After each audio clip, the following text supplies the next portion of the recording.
Hi, welcome to the Sankofa Pan-African series. Please support us by subscribing and turning on your notification buttons. Thank you. The Kingdom of Dagbon in northern Ghana is believed to have been established by migrating cavalrymen who came from the Lake Chad Basin in the 15th century.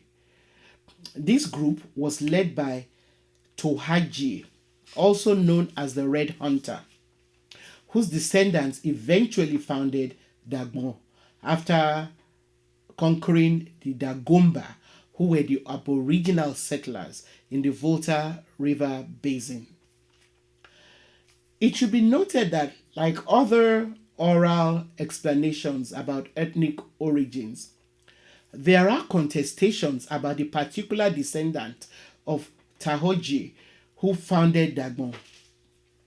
Some accounts credit Sitobu as the founder, while some traditions insist it was his son, Na Nyangese. Either way, the founders established a capital city at Yendi Dabari, and the rulers took the title Yana. The royal title is particularly impressive and can be roughly translated as the king of strength. In other quarters, the Yana was regarded as the lion of Dagbon, in reference to their military antecedents as warrior kings. Indeed, the Yana was a really powerful king who acted as supreme judge and the commander-in-chief of the army. Historians suggest that the Dagbon were warlike people, and so war, then later trade, dominates the bulk of Dagbon's history. As I mentioned earlier, Dagbon's military founders descended on and subdued the Aboriginal people and their leaders that they met on the ground. They then installed themselves as paramount rulers. So after the conquest of Dagomba, the kingdom was then divided into three provinces: Karaga, Mion, and Savelugu, with each of these provinces administered by princes who were related to the royal family. Although the royalty held most of the political power, the government ensured that wealth trickled down to the poorer classes. And in a visit to Dagbon's capital, Yandi, during the first quarter of the 19th century, a European visitor was so impressed that he describes it glowingly and by recording that it was larger than Kumasi, with beautifully built and decorated houses. The same visitor to Yandi also reports that Ashantis who visited the city told him that they frequently lost their way in the streets of the large city. The markets of Yandi are described as vibrant scenes of commerce, and they were usually crowded with merchants from almost all the neighboring towns and kingdoms. As warlike people, the Dagbon traded in horses as well as cattle, but both rich and poor had the ability, actually possessed flocks of animals. So it was not just the rich who were traders in flocks of animals. Around the 17th century, another kingdom, the Mende kingdom of Gonja, led by their warriors known as Bonya, emerged and established themselves close to Dagbon. So the kingdom of Gonja was created after the conquest of Dagbon's neighbors. And Gonja, then soon started trying to make incursions to conquer Dagbon.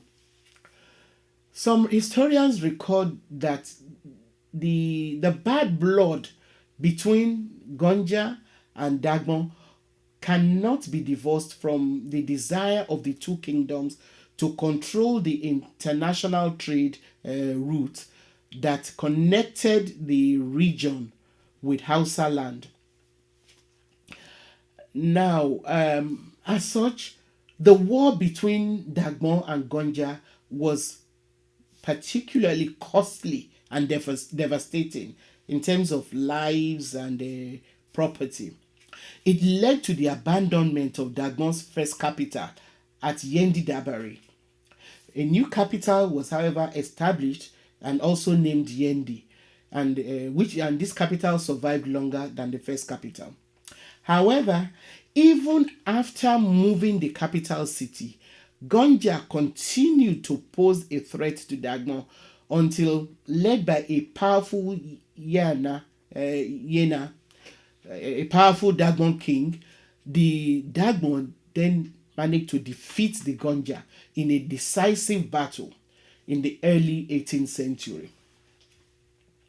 Historians, however, note that although Dagbon won the war against the Gonja, the battle left Dagbon weak and vulnerable to an Ashanti incursion which followed soon after they defeated Gonja. This is said to be one of the reasons why it was possible for the Ashanti Ehene, the king of the Ashanti, to establish his influence over Dagbon. Subsequently, Dagbon had to pay annual tributes to the Ashanti until the European scramble and partition of Africa. Now, during this phase, Dagbon became the subject of the imperial interests of Germany and Britain initially. Now, the two countries, that is Britain and Germany, agreed to maintain Dagbon as a neutral zone before eventually parceling it into British Gold Coast and the German colony of Togo. The partitioning of Dagbon Kingdom into two separate colonial estates had the grave consequences of had very great consequences because it allocated Yendi, the capital of Dagbon, as part of German Togo, while the bulk of the rest of Dagbon Kingdom, was located in British Gold Coast. Such illogical divisions of African people without regard for our history or culture remains one of the legacies of European colonialism that post-colonial African states are still grappling with. Germany eventually lost Dagbon along with other African colonies after World War One, and Dagbon Kingdom was substantially reunited when Togo was split between France and Britain. And then Western Togo became part of Gold Coast. Under the British system of indirect rule, the status of the king, the Yena of Dagbon, became recognized as a principal chief. The position became recognized as a principal chieftaincy in Dagomba. So the Yena was also imposed on the kingdom on Kokomba, who were not initially under the dominion of the Dagbon.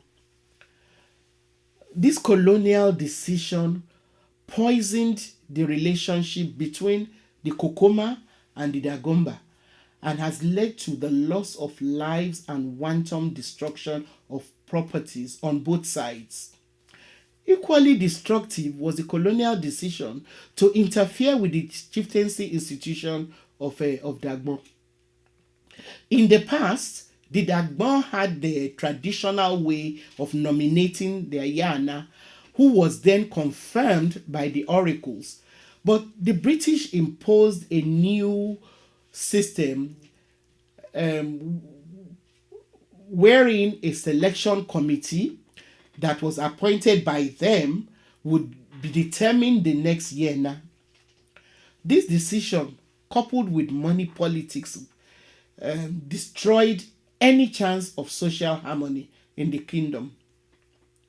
And as recently as 2002, a sitting Yena and his council of chiefs were murdered in cold blood by disgruntled royalties who were contesting his rights to the throne.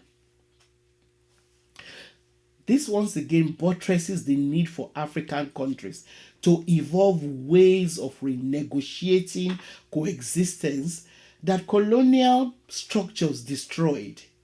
We need to design new systems that factor in our dynamic histories.